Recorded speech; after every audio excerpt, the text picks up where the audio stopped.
Finalmente, pessoal, gostaria de convidar vocês para o terceiro bloco do nosso evento.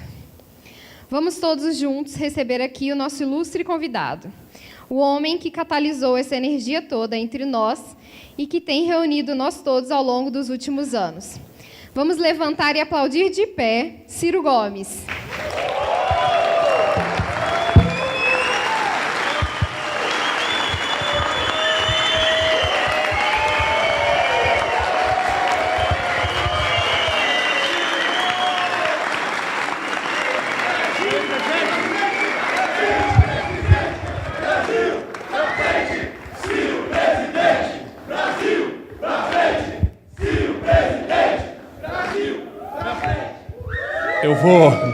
Eu ando me socorrendo dessa fase de protocolos e vou fazer isso de novo para organizar aqui as ideias, porque um momento como esse, vocês não têm ideia do que significa para um lutador agreste como eu.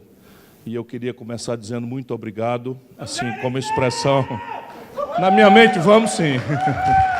Eu queria expressar, manifestar uma coisa que sai muito de fundo do meu coração. Muito obrigado a todas, a todos, a cada uma, a cada um. Vocês não têm ideia da diferença que vocês já estão fazendo na luta do nosso país. Muito obrigado de coração por esse entusiasmo, por esse afeto, por essa fraterna militância. Eu estou com muito medo de esquecer alguém, aí como a gente é tudo da mesma turma, vocês vão me corrigindo aí de baixo se eu esquecer alguém. Eu quero começar cumprimentando uma mulher, que é a expressão de valor da mulher brasileira, a Mariana Dias, presidente da UNE, da União Nacional dos Estudantes. A Mariana não é militante nossa. A Mariana tem uma coisa delicadíssima, que é presidir a União Nacional dos Estudantes, na qual todas as correntes estão presentes. E ainda assim ela comete a gentileza, impulsionada, inclusive, por sentimentos que não estão sendo bem claramente percebidos pela média dos políticos, de compreender a necessidade de mantermos pontes sólidas, diálogos fraternos e confiáveis entre as diversas forças que compõem o campo nacional, popular, progressista no Brasil. Muito obrigado, Mariana, pela sua lucidez. E eu vou pagar essa gentileza dizendo que nós, brasileiros, precisamos homenagear, prestar atenção, respeitar e dar uma efusiva boas-vindas ao debate nacional desta figura extraordinária que o PCdoB vai apresentar como candidata à presidência da República, a nossa querida Manuela. A Manuela merece o carinho, o respeito. É uma homenagem que eu te faço sabendo, do privilégio que ela tem de ter teu voto pessoal, por fidelidade partidária. Enfim, quero cumprimentar a todos, a todas mesmo, vou correr o risco. Vou cumprimentar os amigos do Todos com Ciro, da plataforma mais moderna que já se criou no mundo, porque é espontânea, nasceu de baixo. Quero cumprimentar a turma do time Ciro, muito obrigado a vocês todos, e isso ainda tem uma base lá no Ceará. O Rodrigo está nos ouvindo, para quem tem a confiança de que ele, espiritualmente está conosco. Quero cumprimentar a turma do Cirão Carioca, eu me divirto muito a beça com vocês todos, é maravilhoso. Quero cumprimentar o pessoal do Tatu no Toco, eu preciso devolver a algum momento da minha palestra o Tatu no Toco, faz tempo que eu não refiro o Tatu, Quero cumprimentar a politização, assim, sisuda, séria, mas muito precocemente brilhante, que é o Sol de Outubro. Muito obrigado a vocês todos. Cumprimentar a Faiga, e a turma do Cirão da Massa, que também começou essa coisa bem-humorada, que é por onde nós vamos enfrentar o ódio e esses rancores que estão infestando a vida e o debate no país. Quero cumprimentar a turma do Ciro Zoeiro, é muito bom também, um monte demais, me sinto representado. Cumprimentar todos os sindicalistas da CSB, que é uma central sindical independente de partidos também, mas que tem praticamente estado conosco em todos os grandes embates de debate que temos feito por aí afora. Quero cumprimentar este professor, doutor, que acabou de nos falar aqui com a sua modéstia, com a sua simplicidade, mas prestem atenção nele. Ele está coordenando uma equipe de inteligência absolutamente sofisticada do Brasil inteiro. Tem feito isso, às vezes, até quase todas as vezes, na sua própria casa, e é o coordenador do programa de governo que nós vamos levar ao debate da população. Ele está sabendo disso agora. Eu estou convidando ele agora, né? E espero que ele aceite, vai coordenar o programa de governo, porque é absolutamente brilhante. E tem uma coisa que os brilhantes muito raramente têm, é a capacidade de respeitar opiniões diferentes, de mobilizá-las, de reuni-las, e isso é uma característica muito importante, Nelson. Muito obrigado, a alegria é muito grande de revê-lo aqui, né? Quero cumprimentar o Manel Dias, nele cumprimentar toda a militância do PDT, tem sido absolutamente confortável, estimulante, fraterna, generosa a força que o PDT tem me dado pelo Brasil afora. O Lupe tem feito sacrifícios pessoais, familiares, para estar na linha de frente. É na testa dele que as coisas batem primeiro, para abrir a picada por onde eu vou tentando passar com esse conjunto de propostas. Manuel, um abraço a você e você, toda a gente querida do nosso PDT. E eu quero cumprimentar também a todos os professores, na pessoa do Gustavo, que está aqui do lado, que é um gênio também que eu conheci, e que tenho aprendido a admirar, acabou de me ajudar a consolidar um livro novo que vai sair aí, está nas revisões finais dos números, mas, Gustavo, você tem sido o homem que vai com os textos no velho combate. Eu não consigo assim, entender quão é capaz o Gustavo de, no ponto, com 2 ou 3 argumentos, destruir tudo quanto é de falácia que tem se levantado no debate. É uma alegria muito grande cumprimentar essa inteligência brasileira. Eu vou fazer uma coisa, que vocês estão cansados de me ouvir, está todo mundo replicando no YouTube, né, no Facebook, etc. Mas eu vou tentar só fazer um resumo para passar a responder as perguntas. Nós estamos tratando no Brasil, basicamente, de tentar construir um projeto nacional de desenvolvimento. Portanto, nós precisamos ajudar a população a entender que cada palavra dessa tem uma significância e abre um conjunto de conflitos, de traumas potenciais, de contundentes confrontos internacionais e de tensões graves. Quando se fala em projeto, o que se está dizendo concretamente é que nós não acreditamos que o espontaneísmo individualista das forças da gravidade, o apetite do mercado, as forças extraordinárias que movimentam a iniciativa privada, parte dessas forças respeitabilíssimas, elas não são capazes de promover desenvolvimento. Portanto, nós estamos logo afirmando, na contramão de uma hegemonia ideológica de quase 30 anos, que arrebentou com a humanidade, o grande drama europeu, o grande drama contemporâneo americano que gerou o Trump, né? A tensão que a China representa contra isto na prática, distorcendo o comércio mundial, é a ideia de projeto. Projeto supõe que alguém vai examinar qual é a condição diagnóstica, o que está acontecendo. Nós vamos lá. No Brasil, aconteceu no ano passado 67.400 homicídios. Todos jovens, todos negros, todos caboclos, todos da periferia, e 8% apenas são investigados. 64.700 homicídios aconteceram no nosso país. No Brasil, pela primeira vez em janeiro desse ano, falando em diagnóstico para começar a ideia de projeto, no Brasil, pela primeira vez em janeiro desse ano, a economia informal, a quantidade de brasileiros obrigados a viver no biscate, desprotegidos de qualquer guarda previdenciária de futuro, e irão estressar necessariamente as contas, porque nós não vamos deixar os velhinhos morrerem de fome, não vamos deixar desvalidos, sem precária que seja uma atenção de saúde, mas estão todos fora da contribuição enquanto têm vida saudável e jovem. Passamos a informalidade da formalidade. 38 milhões de brasileiros estão na informalidade hoje, para ser exato, 34 milhões e 800 mil brasileiros estão na informalidade, contra 33 milhões e 200 mil brasileiros que ainda estão no mercado formal de trabalho. Isso tudo tende a se agravar. O Brasil tem hoje 60 milhões de pessoas com o nome sujo no SPC ou no Serasa. Parte deles estamos aqui. Não precisa ninguém se identificar. Todo mundo se sente culpado, com um mal-estar tremendo de estar com o nome pendurado no SPC, achando que é culpado. Quero tirar esse espinho do seu coração. Quando 1, 2 ou 10 são inadimplentes, é um problema individual. Mas quando a esmagadora da maioria da população é um problema de modelo econômico, que a gente precisa ajudar o povo a entender. Então, o Brasil tem 60 milhões de pessoas. As empresas nacionais estão hoje com um nível de endividamento absolutamente único na história. Diz-se que são 2 trilhões de dívida, dos quais 600 bilhões já estão meio bichados, contabilizados nos bancos como crédito de recuperação duvidosa. O que já vai revelando também para o estamento da produção que as coisas estão erradas. E o projeto começa com um diagnóstico. Aqui começa a nossa batalha. Mas mais importante da concepção de projeto é não o diagnóstico, que tem que ser correto, acurado, senão a terapêutica vem errada. O mais importante é, como dizia o Dario Maravilha, a solucionática, né? Se eu tenho a problemática, tem que ter a solucionática, né?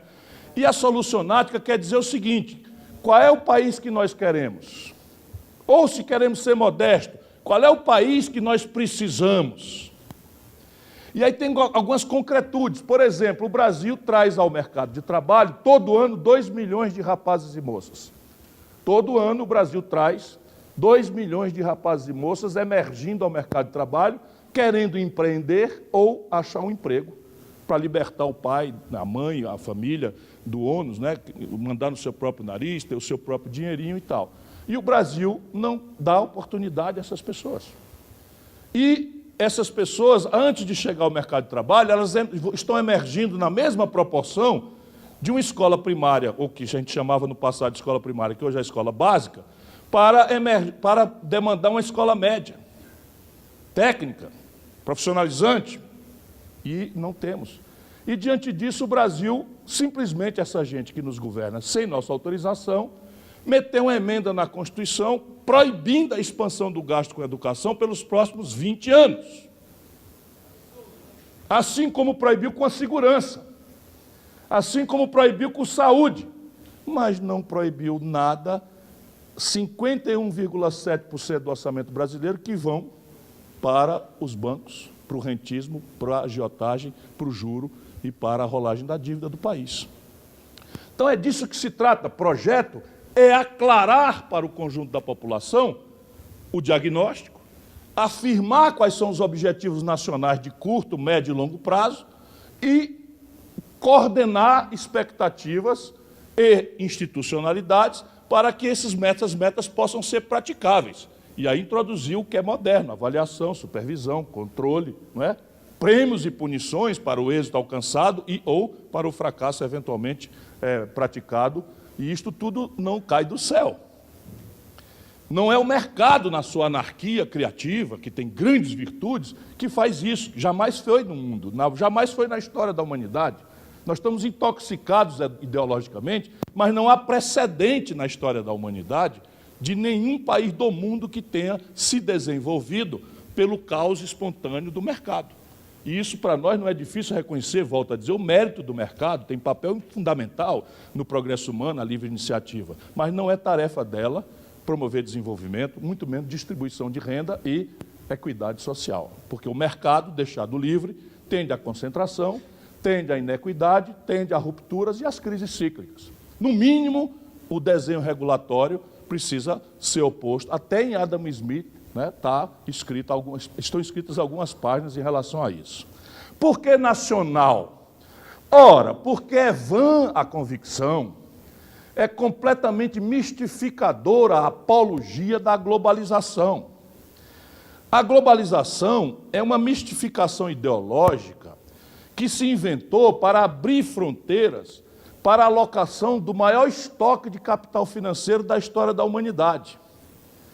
Veja, o que está acontecendo no mundo é isso. Nós temos o maior volume de dinheiro sem destino, sem aplicação da história do capitalismo mundial.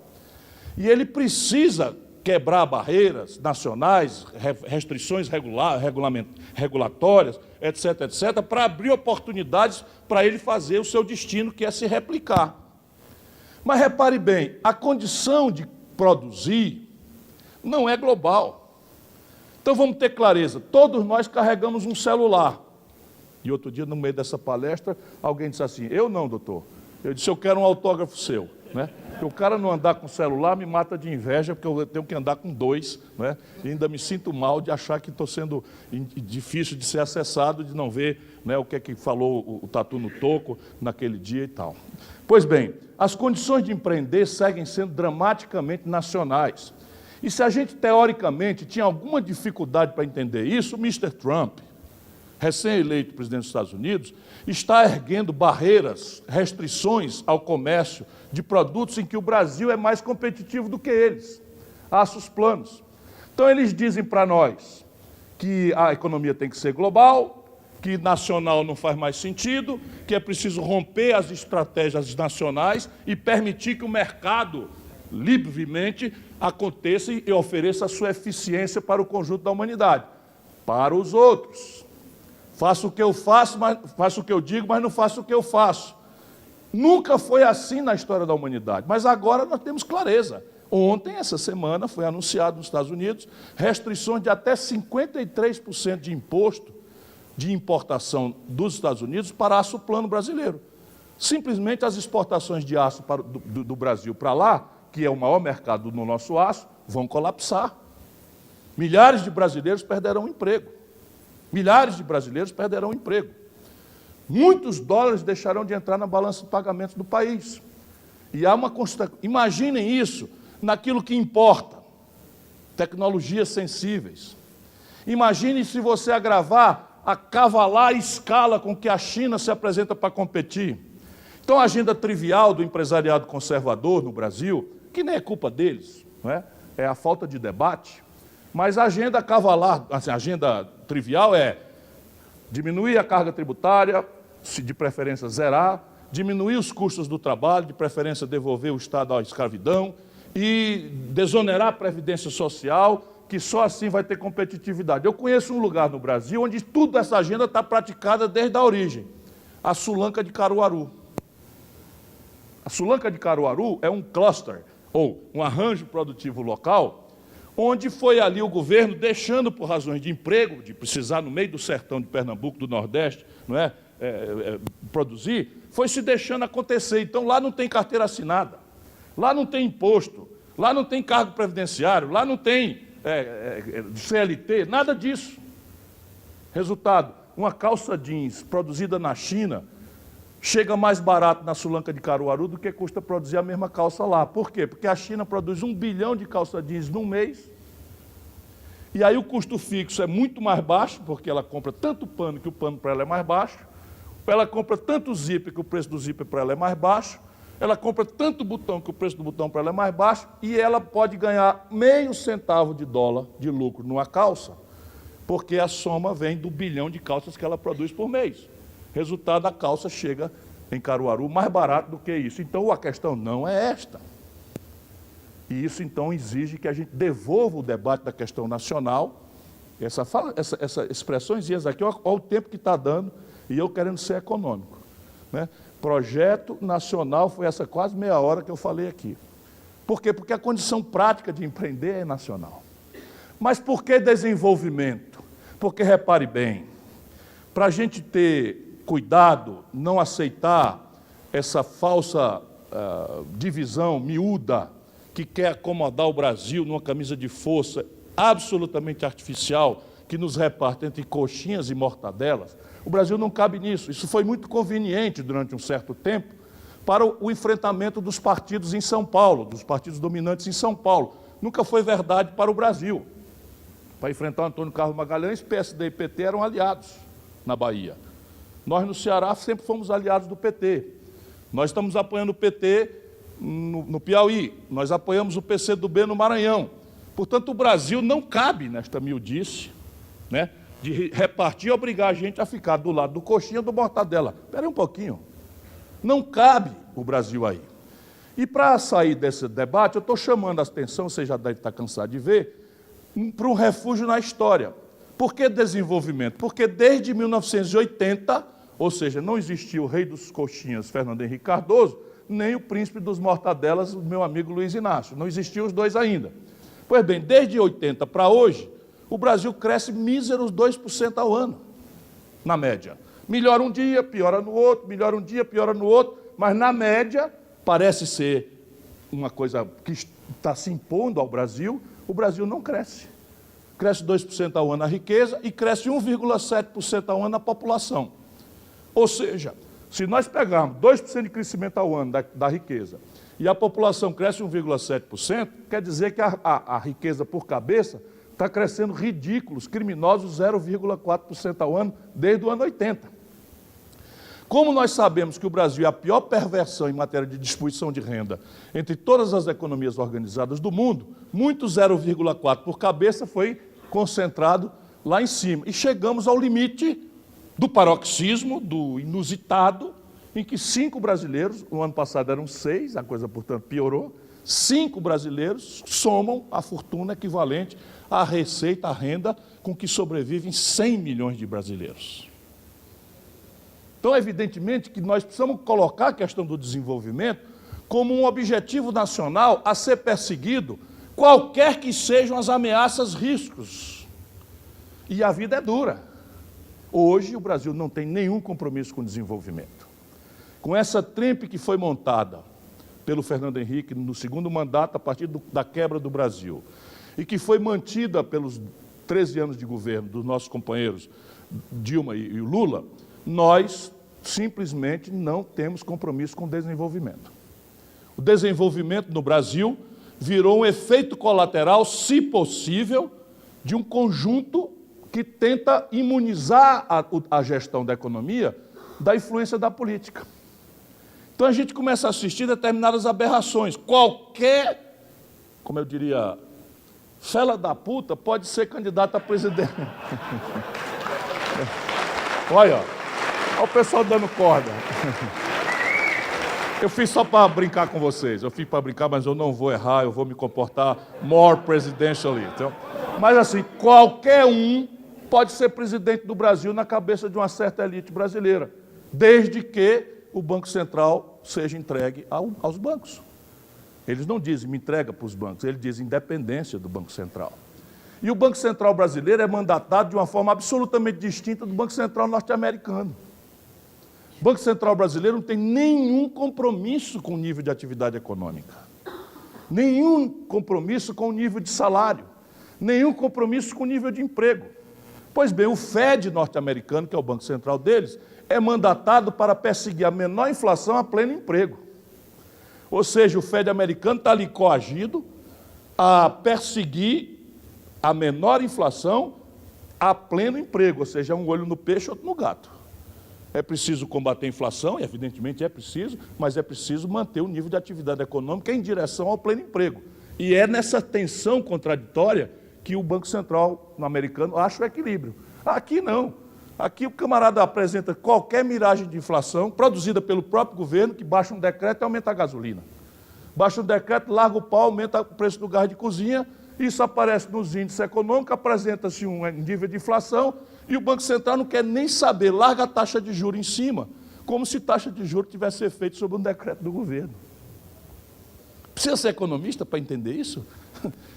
É simplesmente assim, qualquer um pode ser presidente, desde que o Banco Central, no governo Dilma, entrega economista-chefe do Bradesco, no governo Michel Temer, entrega economista-chefe do Itaú.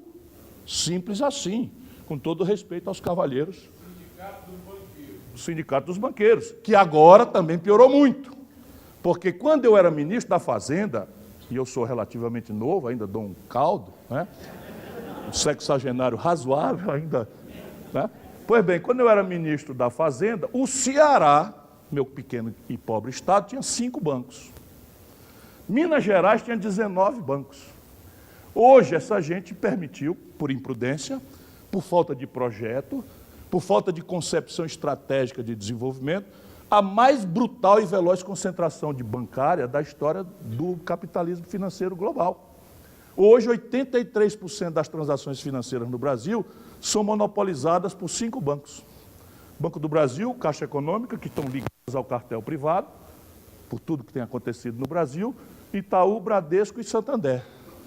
Só de receita de tarifa, no auge da depressão econômica que quebra todo mundo e bota 60 milhões de brasileiros na inadimplência, só de tarifa, o sistema financeiro contabilizou oficialmente 36 bilhões de reais no ano passado, de tarifa. E o lucro foi 14% acima do lucro recorde mundial que tinha sido no ano retrasado. Ou seja, a economia indo por vinagre e um setor bombando e tendo lucro. Não tem alguma coisa estranha, muito errada. E em regime não inflacionário, meu patrão, chegou dinheiro acolá, é porque saiu de algum lugar. E é flagrante, o dinheiro está se esvaindo de quem produz e de quem trabalha, indo para meia dúzia de rentistas. Esse é o nosso desafio. Nós seremos perseguidos como cachorro lazarento, né? Não se dirá da gente que nós estamos denunciando a concentração bancária. Não se dirá de nós que nós estamos denunciando a perversão oligopolista do setor financeiro. Não se dirá de nós que nós estamos apontando o dedo com clareza, com números irrespondíveis, para a perversão dessa hiperconcentração de renda do país. Dir-se-á, como diria o Michel Temer, não é? Dir-se-á de nós que nós somos, digamos assim, estouvados, não é? Mercuriais. Estou até achando que eu posso ser eleito presidente, porque mudou. Não é? Antigamente era assim, é meio doidão, agora estão dizendo que eu sou mercurial. Mercurial é um pouco mais respeitoso, embora queira dizer a mesma coisa. Eu não sou, não. Sou mesmo indignado e eu não vou vender a alma, não vou deixar. O que eu posso fazer, e acredito eu vou fazer com muita humildade, é não errar no adjetivo. Não custa nada eu trocar as palavras, não custa nada eu fazer uma brincadeira e dizer foi uma brincadeira e tal. Não posso fazer piada machista, isso é estúpido, foi uma imbecilidade do passado, eu nunca fui. Não posso errar, não posso deixar o queixo para bater e essa é a minha tarefa. Mas eu não sou inumano, eu vou precisar de vocês também para me prevenirem. A Elza Mendonça, não sei se está por aqui, minha companheira lá de Pernambuco, que está na internet todo dia, deve ser de uma dessas plataformas, ela vai me avisando. Olha, Cid, não diz que o Brasil está dividido entre preto e branco, porque daqui a pouco vão dizer que tu é racista, porque... Né, e não era cor de gente que eu estava falando, então eu substituí por azul encarnado, que parece que, né, não tem muita complicação. Mas esses toques são todos muito importantes. Se esse projeto nacional de desenvolvimento estabelecer, vamos dizer assim, o método do debate, nós vamos ganhar. Porque, na arte da guerra, diz lá que o bom guerreiro não é o que trava a batalha e vence, perdendo muitos quadros e muito sangue, etc. O bom guerreiro é aquele que evita a batalha e a vence por antecipadamente escolher o território, o horário e as armas que lhe são convenientes, fazendo com que o adversário recue e deserte do campo de batalha. Eu estou, mal comparando, né, cercado de o que há de melhor no Brasil, uma juventude engajada, professores, estudantes, não é? Sindicalistas, trabalhadores, intelectuais, cientistas, artistas, engajados espontaneamente por crença, isso é a minha diferença.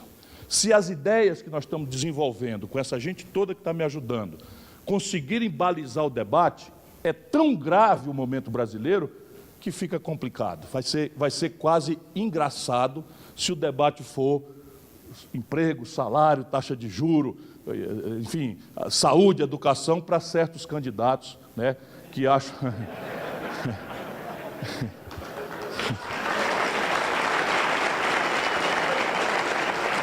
para certos candidatos que, se afirmando nacionalista, bate continência para a bandeira americana e diz que, aspas, aspas, aspas, usei dinheiro público para comer gente, fecha aspas, né? Assim eu vou parecer um lorde, né? Desse jeito eu vou parecer um lorde britânico, né, que estou apresentado aqui com a minha finesse de cavalheiro e tal. Ou as simplificações grosseiras, não é? De que é preciso privatizar tudo, porque é muito melhor dar de graça do que assistir à corrupção e tal, como se resolver o problema da vaca empesteada de carrapato fosse dar um tiro na testa da vaca.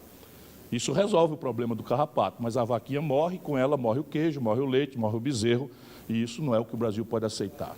No fundo, companheirada, quero só mesmo dizer de novo muito obrigado. É a esse conjunto de valores que nós queremos servir, com um sentido moral superior. O Brasil tem toda a condição física, toda a condição humana para ser uma nação extraordinariamente vitoriosa e uma referência civilizatória para a terra em convulsão.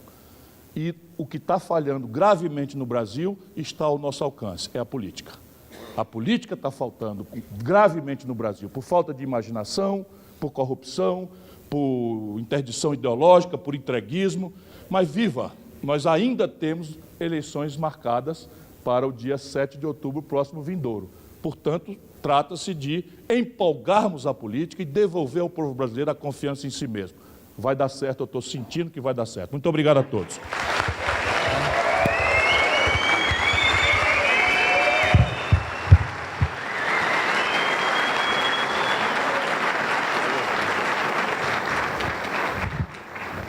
Pergunta enviada pelo Facebook.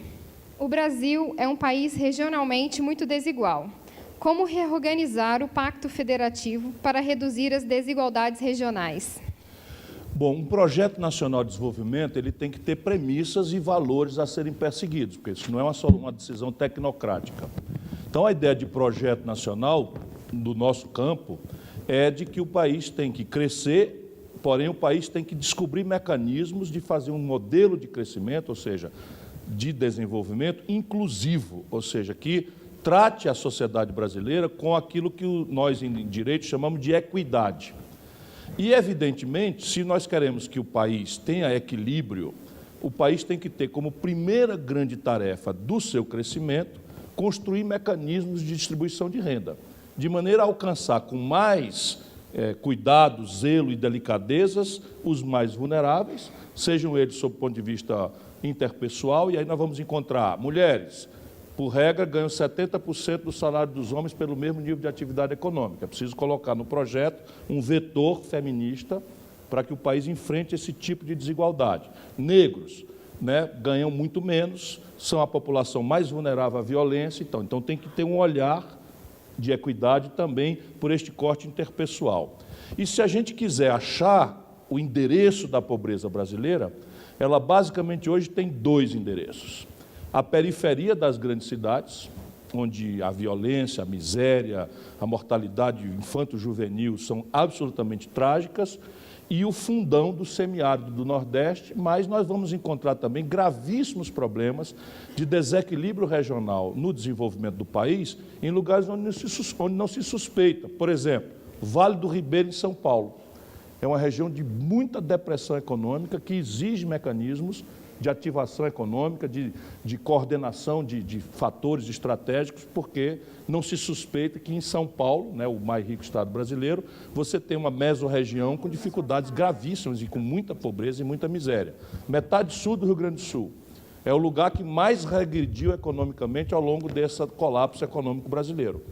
Então você tinha da região de Pelotas para baixo, você tinha uma economia que sofreu uma pancada pesada na medida em que o Mercosul privilegiou trocas industriais, privilegiando em troca as capacitações econômicas mais agressivamente competitivas do Uruguai, da Argentina, do Paraguai, que passaram a destruir a pecuária, a risicultura, que é a produção de arroz, vinhos, enfim, pecuária de leite e de corte e tal. Então você tem uma metade sul regredindo como nenhuma outra região do Brasil, e ninguém suspeita disso. Pois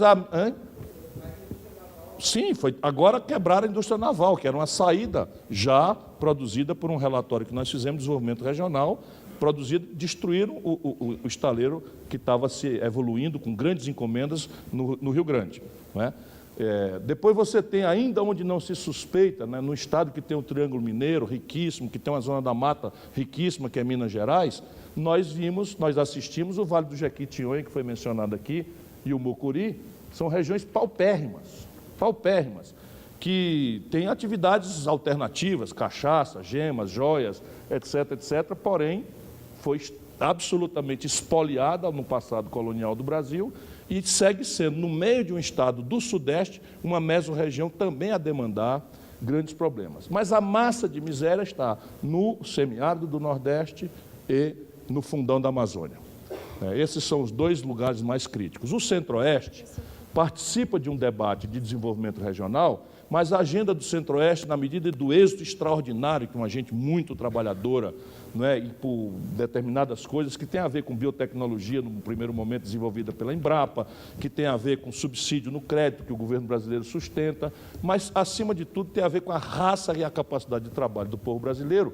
Hoje nós estamos com o Centro-Oeste, cuja demanda está mudando, de políticas de desenvolvimento regional para uma grande demanda por infraestrutura, Não é porque você escoa toda essa produção monstruosa do agronegócio do centro-oeste brasileiro por rodovias, não é? E que colapsam na direção ao acesso de Paranaguá, onde vão pagar 4 vezes mais caro para processar um contêiner ou uma tonelada de soja do que o competidor internacional. E eles reclamam, com razão, um conjunto de vetores de infraestrutura que tem a ver com Ferrovia Norte-Sul e a sua projeção, tem a ver com BR-163, tem a ver com 364, tem a ver com uma série de vetores de infraestrutura. Ou seja, um projeto nacional de desenvolvimento para, de fato, responder com fidelidade ao Dharma brasileiro, tem que contemplar o aspecto regional.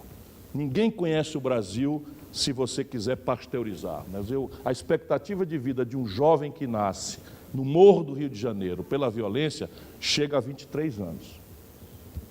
Se ele for negro e pobre, chega a 23 anos de idade.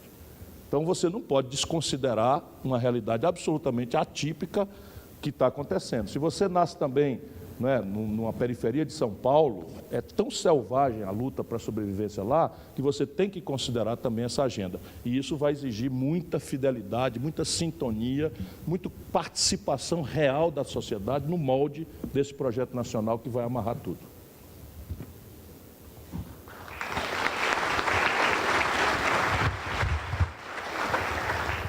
O Bruno Silva de Oliveira, da UPS, gostaria de fazer a pergunta no microfone?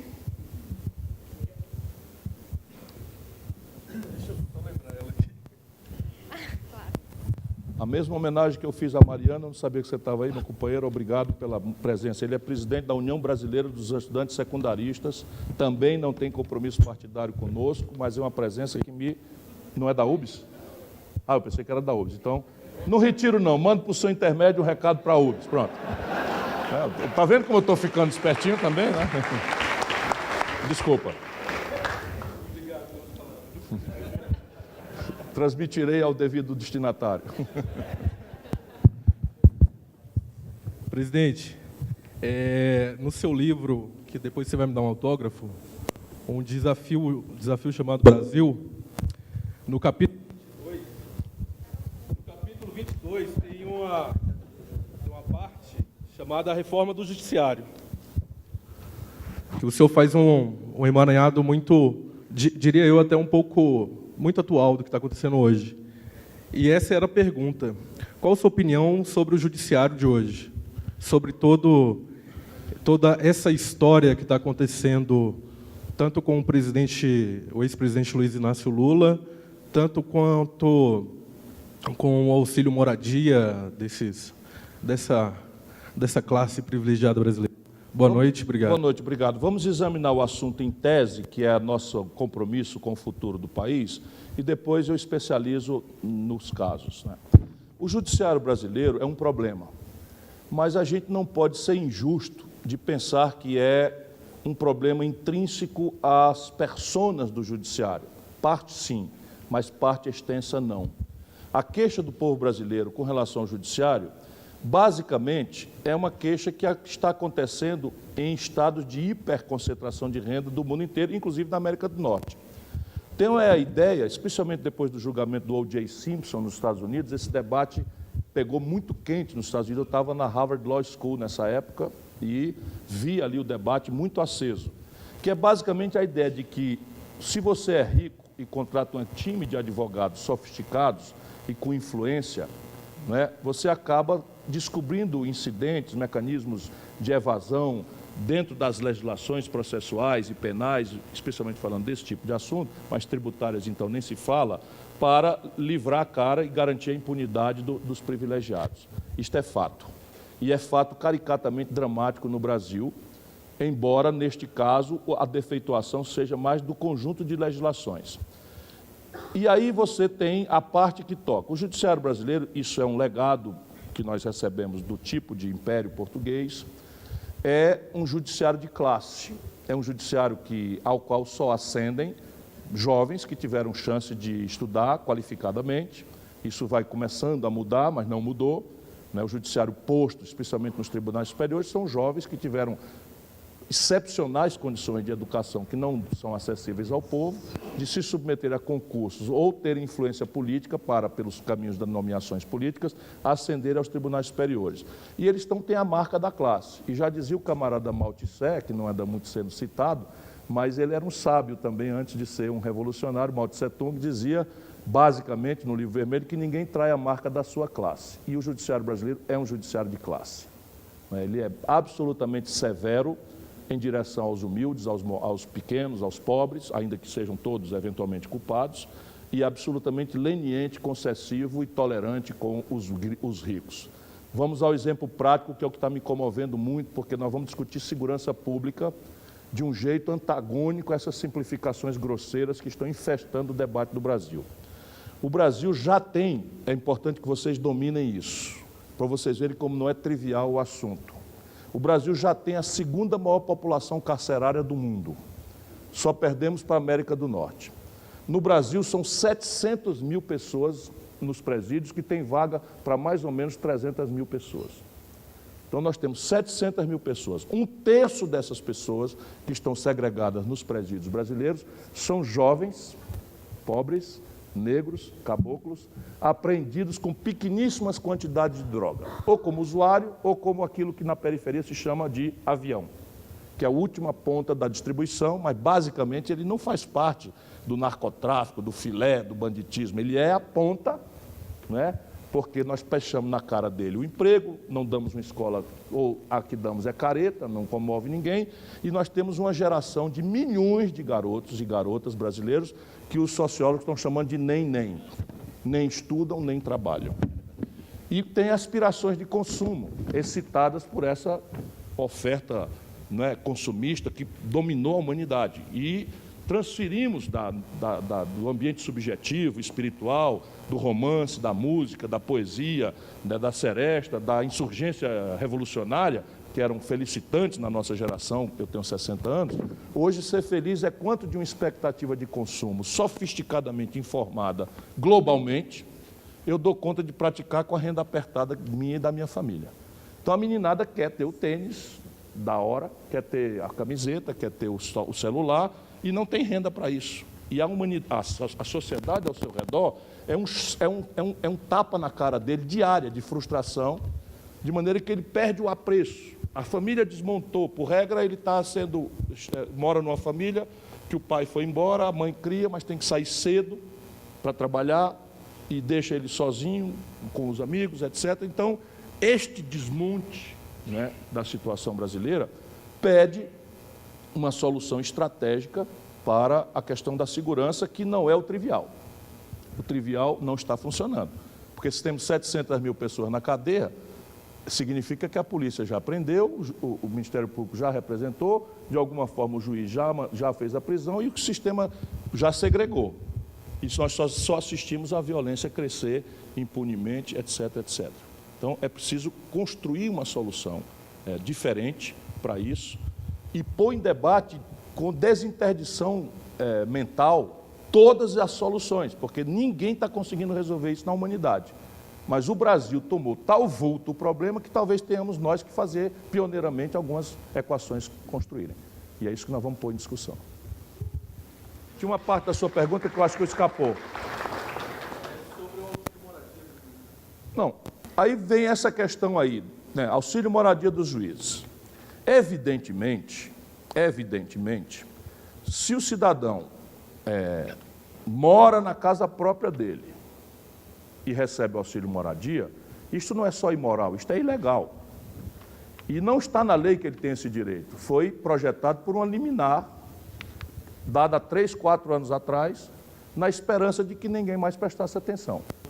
Como o judiciário prestou o serviço que a plutocracia queria, que era condenar o Lula, no dia seguinte eles partem para poder desmoralizar e eles não avançarem, porque é impressionante. 23 milhões de dólares na conta do Serra, não sei quantos milhões de dólares na conta do Coisa, mala de dinheiro, e ninguém do PSDB sequer é objeto de uma busca e apreensão. Está ficando estranho no Brasil. Está ficando muito esquisito isso no Brasil, né? Então, antes que eles avancem nos príncipes da plutocracia, deram-se essa campanha de desmoralização do judiciário. Estamos fora dessa. Evidentemente, agora o Supremo vai revogar essa liminar, vai dar uma arrumada na casa, e o auxílio moradia, o Moro foi até sincero no despotismo esclarecido do Moro, que também perdeu a noção, vive de gravatinha borboleta recebendo homenagem por aí afora, e ele candidamente disse que aceita receber o auxílio moradia, apesar de ter apartamento, porque nunca mais teve reajuste. Aí não dá, né? Aí não é possível. Aí não é possível, é muito estranho, não é possível, especialmente porque 76% dos magistrados brasileiros, assim como o Ministério Público, ganham acima do teto por expedientes. Isso tudo tem que mudar. Então você tem que reforçar nas leis brasileiras este tipo de severidade que nós temos que fazer voltar ao Brasil. E para completar, eu digo que agrega-se a esse drama de anarquia quase geral que o país vive, um colapso da autoridade do poder político. Tudo isso está acontecendo porque o poder político avacalhou-se, acocorou-se diante desses abusos. Por exemplo, todo prefeito do interior do Brasil agora vive apavorado com o que o Ministério Público vai fazer. Todo mundo apavorado. E assim, o Ministério Público, ao invés de vigiar os interesses difusos, de perseguir a proteção dos interesses inominados, o patrimônio histórico, a defesa do meio ambiente, como é do seu novo mandato da Constituição de 88, resolveu governar sem voto. Mas isso é uma questão de autoridade, ninguém é obrigado a obedecer esses abusos, simplesmente assim como eu estou lhe dizendo. Eu, por exemplo, já fui governador na constância da Constituição de 88, portanto não mudou nada. E tinha lá um procurador da República danado de mandar a ordem para mim. Todas eram rasgadas e devidamente postas no arquivo da lata do lixo. Simples assim, porque eu me comporto. Sabe quantos inquéritos eu respondi na minha vida, para ser absolvido, inclusive? Nenhum. Nenhumzinho. Nada mais é do que a minha obrigação. Mas por que eu posso fazer isso? Não é por arrogância, não é por autoritarismo, não é porque eu sou papadão, é porque se a gente não montar a coisa como foi imaginada pelo Montesquieu, lá no Espírito das Leis, vira anarquia. Porque o Montesquieu, no Espírito das Leis, ele dizia que o poder político é uno e indivisível. Mas as funções do poder político devem ser especializadas de maneira que um poder legisla, o outro executa e o outro fiscaliza e pune vamos dizer, o descumprimento da norma que foi estabelecida ali. Se de repente o judiciário legisla, executa, diz que o presidente não pode nomear um ministro, ainda que seja um absurdo a nomeação, mas não é atribuição do judiciário dizer que o Temer não pode nomear uma ministra. Não, tudo bem, eu não nomearia, ok, mas e daí? Onde é que está escrito na Constituição de quem é a atribuição de nomear ministro? Está lá escrito, não admite dubiedade interpretativa. É da livre atribuição do presidente da República nomear os seus ministros. E não é condição que subtraia a nomeação do ministro a contradição aberrante da ministra do Trabalho ter respondido por processo trabalhista. Isso é uma contradição política inexplicável entre muitas do Temer. Mas o direito de nomear quem ele quiser é da Constituição, e o tribunal não podia ter feito o que fez. E não fará comigo. Não fará comigo.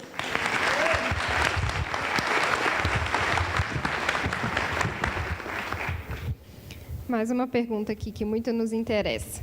Como levar o seu projeto e mobilizar as pessoas com grandes limitações de recursos e o bloqueio da mídia? O marinheiro não pode ir para o mar reclamando do mar. Isso é uma frase do Winston Churchill, que apesar de conservador, para mim, pela circunstância histórica, é o maior homem do século XX.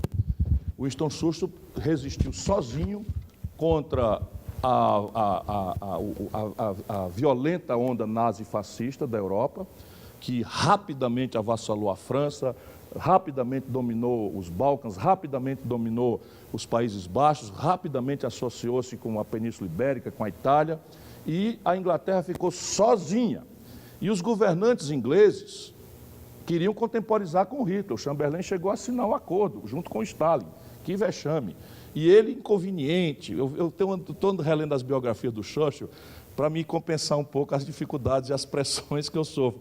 Parece uma coisa de hoje. É falastrão, fala demais, briga muito. E era o que se dizia do Xoxo. Não deixa ele falar na BBC de Londres, como vai botar tudo a perder. E ele dizia, tem que enfrentar o Hitler, tem que encarar, esse cara está enganando, ele está só nos desarmando para dominar o resto e expandir seu aparato bélico, depois vem em cima de nós e tal. E até, ei, cala a boca, provocador, falastrão, né, hipercurial, doidão. Né? Isso tudo se disse do Xoxo. É muito engraçado. Lê uma biografiazinha resumida pelo Google, se não tiver paciência, é muito impressionante como as pessoas que se mantêm fiéis às suas convicções passam momentos de incompreensão, pelas quais eu estou extremamente compensado com esse conforto aqui. Vocês não têm ideia, para um cara que atravessou o que eu atravessei, está aqui nesse conforto. Eu topo brigar com qualquer um, pode chamar, pode vir. Né? E de bom humor. E de bom humor. Então, repare bem, hoje, vocês são a resposta. Porque, por exemplo, quando eu fui candidato em 98, o que a emissora comercial Globo dissesse era verdade mortal, e acabou. Não tinha onde você dizer, peraí, eu fui mal entendido. Não tinha isso. Acabou 2002, mais ou menos a mesma coisa. Hoje não é assim. Claro que você tem sempre um constrangimento, e comigo eles estão fazendo essa, some com o cara, por enquanto, né? Some com o cara. Se ele conseguir, apesar da gente sumir com ele, botar a cabeça fora, a gente solta as baterias em cima, e eu já estou vacinando e tal, prevenindo todo mundo. Então, aí no dia seguinte eu meto um post no Facebook, boto um documento, uma certidão negativa e tal, e aí vocês pegam e replicam e explicam, pronto. Imediatamente o meu militante vai dizer, não, ele respondeu, aqui a certidão, eu confio e tal. E você que está mentindo, mostra a certidão no oposto. E o debate então está se equilibrando. Embora, dizia Humberto Eco, a internet também deu voz a uma legião de imbecis. Isso é Humberto Eco que diz. Mas pesando e medindo, viva, né, a democratização dos meios de informação e mídia, porque alternativas agora há para a gente equilibrar o debate. Não se preocupe, eles não vão conseguir sumir comigo. Não dá, porque agora nada existe, também não é minha essa frase, nada existe mais poderoso do que uma ideia cujo tempo chegou. E a nossa ideia, o tempo chegou. Né? Vocês vão ver. A propósito, vou anunciar para vocês, eu vou tentar, por um gesto de humildade, que eu acho que cabe a quem queira governar o país e unificar o Brasil, eu vou fazer um circuito de visitas a todos esses grandes barões do mundo financeiro. Vou intercalar aí com visita aos índios, eu vou passar um dia numa tribo, já está marcado, mas eu vou visitar o baronato da mídia, eu vou visitar o baronato financeiro.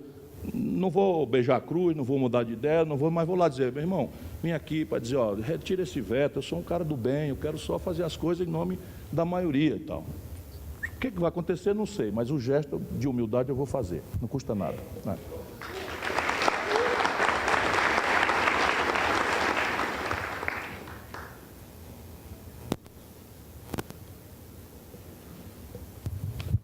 Mais uma pergunta aqui, o Renan Schubert. Aqui.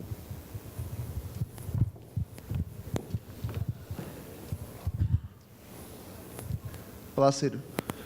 Ontem eu fui na NB para fazer essa pergunta para você, mas não consegui, né? Estava muito cheio, então vim aqui hoje de novo. Eu sou bancário, mas estou tentando fazer uma startup e eu encontro dificuldade assim, para investimento, né? Porque ninguém quer colocar seu dinheiro também tendo uma taxa de juros que dá rendimento certo. Uhum. Eu queria saber se tem alguma proposta para ajudar nessas pessoas que querem empreender. Na universidade tem muita gente querendo produzir e inovar. Eu queria saber se tem alguma ideia nessa área. Sim, eu vou fazer uma aposta muito firme, na reindustrialização do Brasil e na economia do conhecimento pós-industrial. Evidentemente que isso não desmerece o respeito que eu tenho pelo agronegócio, mas o agronegócio ele tem um problema, ele é muito baixa intensidade de mão de obra e muito concentrador de renda. Então, ele produz divisas que são vitais para o Brasil, mas não responde ao problema do emprego nem do tributo. E quase não paga imposto o agronegócio no Brasil, embora tenha queixas respeitáveis, enfim. Então, nós precisamos evoluir para uma economia industrial, ainda é uma agenda grave para o país. Eu tenho procurado pôr em debate alguns lugares onde o Brasil tem vantagem comparativa, ou tem expertise tecnológica razoável, ou tem uma compra governamental importante que pode distorcer positivamente o mercado, criando uma emulação para produzir empreendedores locais no Brasil, em 5 complexos industriais. Um tem a intenção de ser mais urgente, logo para o primeiro ano, construção civil. Porque a construção civil não importa nenhum dos seus insumos e emprega para burro gente com dificuldade de qualificação. Portanto, pode começar logo. Segundo, o complexo industrial do petróleo e gás. O Brasil está importando 60% do óleo diesel que nós queimamos na rua. Qual é a razão da gente exportar petróleo bruto barato e importar gasolina e óleo diesel? Mas não estou interessado só em verticalizar a refina. Estou mirando a indústria 4.0, novos materiais, polímeros, não é? de uma petroquímica de nova geração, que o Brasil tem toda a condição de ter protagonismo global. O complexo industrial da saúde, que é basicamente a compra governamental do governo federal, ano passado, foram 17 bilhões de dólares. Olha aqui, o governo federal mandou para o estrangeiro, gerando emprego na China, na Europa e nos Estados Unidos, 17 bilhões de dólares de compras do SUS. Fármacos com patente vencida, prótese, cama de hospital, bengala, cadeira de roda, meios de diagnóstico médico, estetoscópio, tomógrafos, etc. Alguma coisa tem mais sofisticação, mas outras coisas são rudimentares, que você, com engenharia reversa, associando com a universidade, novos empreendedores e a compra governamental garantindo a distorção positiva do mercado, você bota essa indústria no Vale do Jequitinhonha, no Vale do Ribeira, para fazer desenvolvimento regional e tal. Complexo industrial do agronegócio. 40% dos custos de produção da agricultura e pecuária mais agressivamente competitivas do mundo vem do estrangeiro. Defensivos agrícolas, implementos agrícolas, agricultura de precisão, maquinário, tudo isso é importado. É preciso também tentar verticalizar isso. E, por fim, o complexo industrial da defesa. São aí 20 bilhões de reais que o Brasil importa do estrangeiro. No último ano do governo Dilma, os chineses ganharam a concorrência para fornecer os uniformes do Exército Brasileiro. Olha o vexame. O rudimento tecnológico de uma confecção, perdemos por escala, financiamento e taxa de câmbio, perdemos para a indústria têxtil chinesa. A Dilma anulou essa concorrência e podia ter sofrido um constrangimento de Tribunal de Contas da União, porque a lei brasileira é estúpida, descuidada desses interesses estratégicos, né? E o Brasil, não estou falando de uniforme, mas o uniforme é a caricatura, estou falando de satélite. As comunicações militares brasileiras são processadas por satélites norte-americanos. O GPS que guia os caças brasileiros, nossos coraçados, nossos navios, etc., é o GPS norte-americano. Isso não é razoável, né? Então, você tem todo um conjunto de complexos industriais que tem esse caminho. E na economia pós-industrial, que é onde o custo por oportunidade é mais baixo e a potencialidade é absolutamente enriquecedora, o Brasil não tem nenhuma das ferramentas que permitem isso nascer. Nenhuma. O mais importante é um negócio que nem sequer a expressão em português ainda existe. Eu vou ter que inventar uma para não ficar parecendo pedante falando em inglês. Venture Capital. O que é Venture Capital? É um dinheiro em fundos que estão volumosíssimos no mundo moderno, que recebem propostas inovadoras, de alta tecnologia, absolutamente inovadoras, sem precedente, e que têm um potencial monstruoso, mas um risco imenso de não dar certo. Então, esse dinheiro ele não é emprestado a juro alto contra um cidadão jovem que não tem garantias para dar. Esse dinheiro se associa como equity, ou seja, ele entra de sócio e tem um contrato em que diz assim, se der certo, 30% das ações são minhas, do fundo. Se der errado, o mico é meu.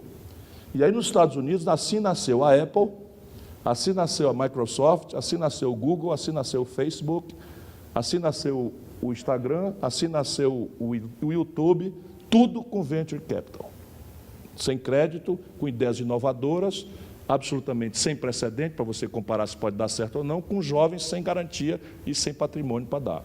E todo mundo. Então, você financia 100, 90 dão errado e 10 dão certo. Essas 10 que dão certo, mais que pagam sobradamente os 90 que fizeram. O Brasil não tem Venture Capital. Fui encontrar um pedacinho dele numa experiência que eu estou muito interessado em citar como exemplo na televisão, que é em Santa Catarina.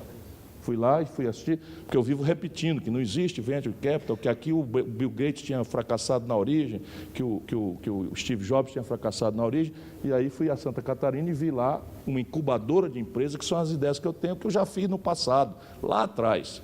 Mas não eram startups, era assim, o Ceará era 100% importador de mobília escolar. E eu pensei, porra, o Estado miserável desse perde poupança por todo lado, o que é que eu posso verticalizar aqui? Como era o governo que comprava, eu peguei uma carteira escolar, pedi ao Sebrae, ele desenhou os perfis, eu botei o dedo no mapa do Ceará, um lugar que era o pior IDH do Ceará, que era São João do Aruaru, distrito de Morada Nova, e organizei associações de produtores moveleiros e virou um portento. O Ceará passou a comprar de pequenos produtores, mais barato, e tive problemas com o Tribunal de Contas, problemas assim, o tribunal não entende isso. Porque a ideia é uma licitação e, evidentemente, eu também tenho muito cuidado. O perfil era sempre tinha que ser mais barato do que o competidor estrangeiro. Então, isso está muito claramente colocado na minha concepção de Projeto Nacional de Desenvolvimento. Pode ser criar no BNDES uma carteira, mas também precisamos saber que essa gente está destruindo o BNDES. O governo Temer praticamente sangrou o BNDES nesses 2 anos, obrigando, isso é que é pedalada fiscal, olha a ironia, obrigando o BNDES a antecipar 100 bilhões de reais de dinheiro que o Tesouro aportou lá para capitalizar o banco e que era para ser devolvido daqui 10, 15 anos, eles exigiram à vista para meter no saco sem fundo da dívida, ainda assim terminamos o ano com 140 bilhões de reais de déficit. Mas tem que ser reestruturado o banco. Como? Eu não estou suficientemente informado sobre isso. Aceito sugestões. Tá bom? Existe um plano nacional de banda larga? Existe já em andamento. Suponho, mas assim, eu não estou suficientemente informado. Não parei para estudar isso, então preciso que um amigo me ajude. Eu vou deixar o cartão ali, que é muito assunto, eu estou procurando me entender. Outro dia me perguntaram, qual é a sua proposta para o esporte? Não parei ainda, eu sei que é importante, é muito relevante, não compreendo a educação sem a completude, nem saúde sem a completude do esporte, mas parei aí e preferi dizer, olha, eu não parei para me aprofundar nisso ainda, e o Nelson Marconi é que está me ajudando, juntando especialistas. Né? Perdão. Você. Então, ó, Nelson, recruta. Deixa eu dizer, nós temos muita afinidade com o assunto. Por exemplo, o Cid, meu irmão, governador, cabeou o Ceará de fibra ótica pública. Criamos um cinturão digital e hoje 100% dos equipamentos públicos estão com banda larga, 100 mega na ponta. Todas as escolas, todos os hospitais, a rede de postos de saúde, fazendo, vamos dizer, regulação de consulta, de policlínica, tudo por banda larga.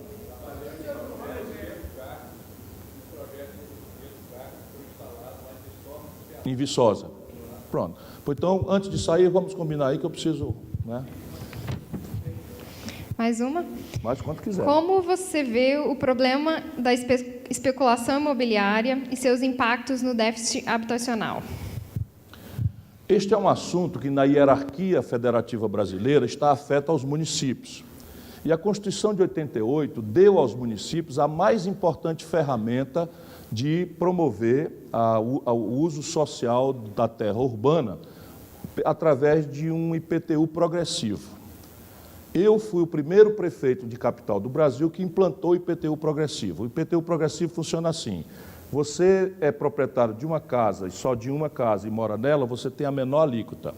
Você é proprietário de um terreno em área nobre e você manter esse terreno ocioso, o seu imposto vai variando com o ano de inutilização do terreno, até chegar, no caso do Ceará, acho que era 8 anos, ao valor de expropriação. Então, em 8 anos, praticamente o camarada pagaria progressivamente o valor do terreno, o que emulou fortemente vamos dizer, a inclusão desses terrenos no processo de utilização. E troquei muito, né, com eles, eu criei uma ideia de fundo de terras, muita gente querendo zoneamento, etc., pagou a prefeitura com terrenos para fins de moradia popular. Evidentemente, isso foi suspenso pelo Supremo Tribunal Federal, logo em seguida, e agora caiu essa suspensão, então essa ferramenta está na mão. E a grande tarefa para a União Federal, que tem que ser interativa com os municípios, com os cartórios, com os tribunais de justiça, também é uma experiência que nós estamos avançando muito no Ceará, é a titulação de terras ocupadas sem documentação nas grandes cidades brasileiras. Então, por exemplo, toda a Rocinha não tem papel da terra. E isso é uma exclusão de cidadania, porque a pessoa não tem o papel para dar garantia, por exemplo, numa compra, num empréstimo bancário para fazer uma coisa qualquer, para botar um filho na universidade e tal. Então, nós precisamos dar centralidade a isso numa grande reforma urbana que privilegie o uso social da terra infraestruturada pelo setor público.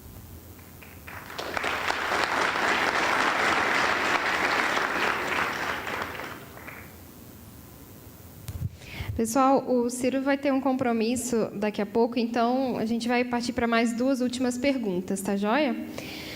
Se eleito presidente, quais serão as suas ações de proteção da Amazônia brasileira, atacada pelo atual governo golpista, vendendo nosso patrimônio ao capital estrangeiro? E já aproveito a pergunta dela para dizer também não só a Amazônia, como também o nosso bioma cerrado e outros biomas que estão em extinção. Chapada dos Veadeiros. Chapada dos Veadeiros. Veja, o Brasil talvez seja o único país do mundo que tem condição de praticar isso que, em teoria, virou o politicamente correto na retórica do mundo inteiro, embora com grave contradição entre retórica e gesto, que é o conceito de desenvolvimento sustentável. Isso se deu porque, no mundo, aconteceu um grande pulso a partir da Revolução Industrial, em que a prevalência do econômico, a emergência do emprego, a necessidade do enriquecimento das sociedades, a partir da sua urbanização e da sua aspiração de consumo, etc., etc., prevaleceu dramaticamente. E, de repente, começa a aparecer uma espécie de gueto falando em ambientalismo.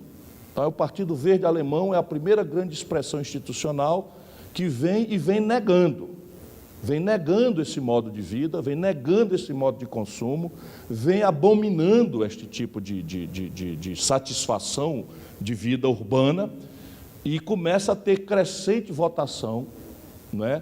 E com já influência em certas legislações centrais, nesses países mais avançados, e começa então a colidir com o interesse econômico poderoso.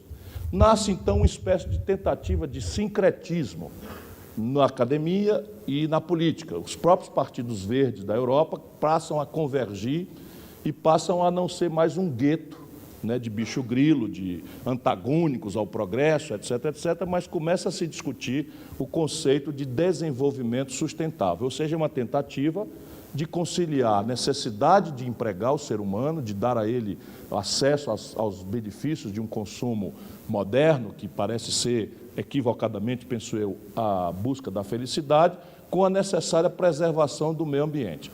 Isto está muito longe de ser praticado em qualquer lugar do mundo. E começou a ficar mais fácil de implantar determinadas teses no mundo com desenvolvimento retardatário. Então, repare, não resta mais nada praticamente de floresta temperada na Europa.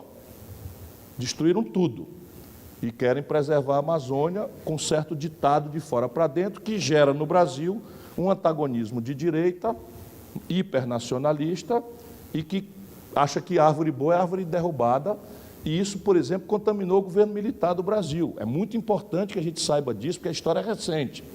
A condição para as grandes levas de imigrantes gaúchos, migrantes nordestinos, para ocupar a Amazônia, o INCRA exigia, para dar o título de terra, que o cidadão desmatasse. Era condição sine qua do INCRA da titulação da terra, durante o regime militar, que o cidadão desmatasse. E ele saiu de Pernambuco, saiu do Rio Grande do Sul, saiu, enfim, de Santa Catarina, saiu do Paraná e foi. Chegou lá, disseram para ele que ele tinha que desmatar, ele sem dinheiro, foi lá, ele mesmo desmatou e obteve um título. De repente muda tudo. Agora desmatar é crime inafiançável. Ele não compreende isso, ele fica muito agressivamente contra. E esta contradição é o status quo a partir do qual um governo realmente comprometido com a sorte do país, na ambiência de um projeto nacional, vai encontrar. Então, não alimentemos ilusão, né? Nós temos uma lei razoável, né, nessa questão dos recursos hídricos. Nós temos uma lei razoável nessa questão do Código Florestal. O Aldo Rebelo prestou um belo de um serviço como relator, enfrentou muitas incompreensões. Nós temos um debate que se acumulou por exemplaridades também, que, por exemplo, mexeu com a Marina, ela acabou mudando de opinião sobre a BR-163. A BR-163 é uma conexão entre Cuiabá e Santarém, no trecho mais importante, que passa no eixo importante dentro da Amazônia. E a Marina era absolutamente contra. O interesse internacional absolutamente contra. E eu levei a Marina para debater no território. Fomos a Sinop, fomos a vários lugares, reunimos as comunidades indígenas, reunimos todo mundo, e ela percebeu que era necessário aquele vetor de infraestrutura e que a fórmula de resolver isso era praticar o conceito de desenvolvimento sustentável. Era, antes da rodovia ser implantada, você implantar um zoneamento econômico ecológico que regulasse e fizesse chegar a regulação, o ordenamento do uso e ocupação do solo antes, e o empoderamento de uma estrutura pública que desse o que os americanos chamam de enforcement, que a gente não tem a palavra correspondente, mas é fazer a lei valer, fazer a lei pegar, né? Então, os americanos chamam enforcement, você tem uma lei, não pode isso, e tem que ter o enforcement para que essa lei garanta. Então, essa lei tem que pegar. E a Marina, com esse conceito, no território, com experiência empírica muito concreta, trabalhamos a 4 mãos, a Marina inverte a posição, e nós, então, fizemos um belo projeto para a BR-163. Aí você tem a demanda da 319. A 319 o que é? É a única conexão rodoviária de Manaus, onde se produz 8% da produção industrial brasileira, com o território brasileiro. Manaus tem acesso à Venezuela, acesso rodoviário, mas não tem acesso ao Brasil, porque a 319, que já existiu, foi destruída e não foi dada manutenção, e houve toda uma onda, né, de negação dessa BR que já existiu. Então, esses conflitos todos têm que sair do tópico para, na ambiência de um projeto nacional de desenvolvimento, a gente afirmar um zoneamento econômico ecológico, em que, sob tutela do Brasil e dos nossos interesses nacionais, nós vamos definir quais usos e atividades do território nacional brasileiro serão destinadas a esta, aquela ou aquela outra tarefa, inclusive unidade de conservação, preservação das populações tradicionais, quilombos ou populações quilombolas, ou puramente zonas sensíveis. Por exemplo, esses canários iam entregar a renca. A renca é maior do que a Bélgica. Nós ganhamos essa batalha. Nós ganhamos essa batalha. Não foi entregue, não.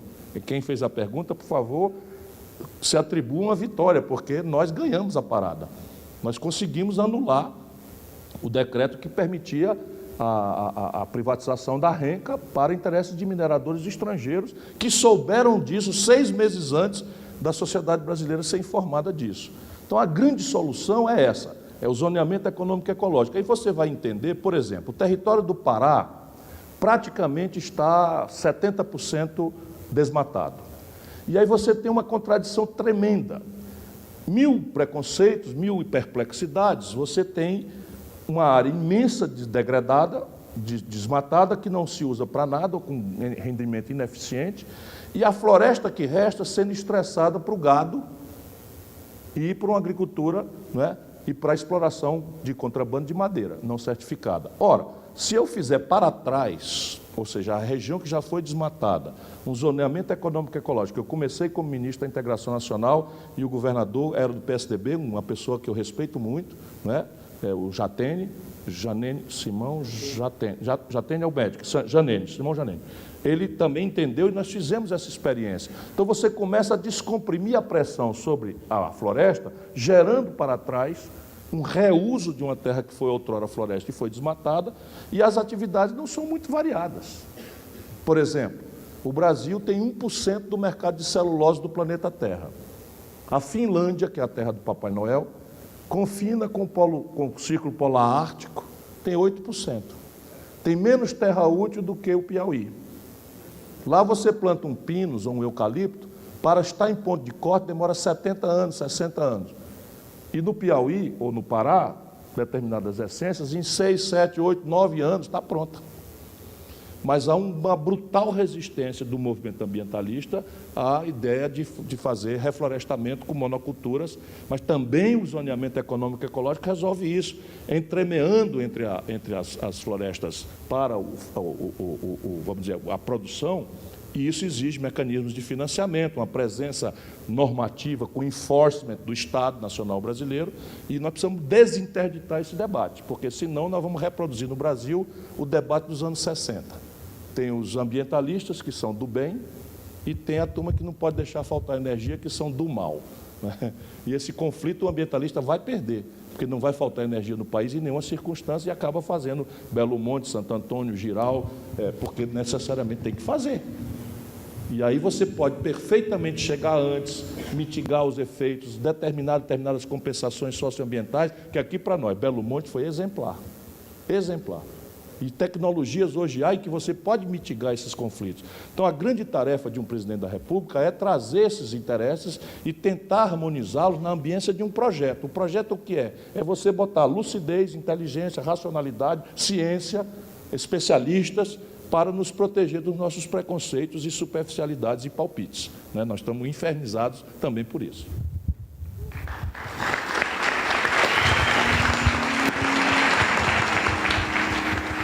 Mais uma última pergunta. Qual a sua opinião sobre a possível emenda à Constituição que trate do semiparlamentarismo ou mesmo parlamentarismo? Bom, isso é só golpe, né? Isso só diz da perplexidade que essa direita selvagem brasileira está tendo diante da iminência de uma eleição onde eles parecem não ter chance nenhuma, porque o Bolsonaro não é nem sequer confiável para essa verdadeira direita plutocrata, sabem que o Bolsonaro pode ser qualquer coisa, inclusive um ultracomunista no dia seguinte, porque sabe lá o que é, ele votou em mim para presidente da República na outra eleição. Ele é um oficial do Exército Brasileiro, cuja formação é nacionalista. O Exército Brasileiro nunca foi privatista, nunca foi. Então, eles sabem que o camarada que não tem explicitude nas ideias é capaz de qualquer coisa com o poder na mão. Enfim, então essa direita, vamos dizer, civilizada, embora muito selvagem, muito agressiva, está aí olhando, cadê Alckmin? Reage, macho, o Alckmin não consegue sair e tal, estão apavorados. Aí começa, tenta o Luciano Huck, vão chamar a Xuxa, sei lá quem, então... E a Xuxa eu voto. Na Xuxa eu voto, não tem problema nenhum, né? Então, repare, a partir daí toda invenção é possível. Mas ele já não tem mais, porque nada mais forte, poderoso do que o bafo do povo. E agora o ano é 18. E o bafo do povo está começando a ser sentido aqui em Brasília. Passa 3 anos absolutamente protegido e blindado do bafo do povo, mas agora 18 é o bafo do povo. O que tem de deputado do Ceará sendo vaiado em pequeníssimas comunidades do interior é uma coisa maravilhosa, vocês não têm ideia. Vocês não têm ideia, o camarada antes era reizinho, porque ele não chegava lá e ninguém queria saber se ele votou a favor de A, de B, de C, ele queria saber se o cara trouxe um posto de saúde, se o cara vinha na festa da padroeira, se era um cara presente e tal. Agora a negada está ligada na internet. Aí, resultado, o Genesser Noronha chega em Russas e toma e vaia. Genesser Noronha é um conterrâneo meu lá que vota tudo contra o povo, é tudo. Aí o Moses, que era da minha cidade também, vota tudo contra o povo, está chegando lá, vaia muita. E os cabos agora não querem mais carregar esse caixão, não. Então, ó, rato na hora do navio afundar, está tudo escapulindo. Então, é zero chance de uma emenda à Constituição que altere as regras. Está todo mundo se organizando para a eleição, vamos botar nossas fichas todas lá, e aí nós vamos ver que reformas o Brasil quer que sejam feitas e em que direção.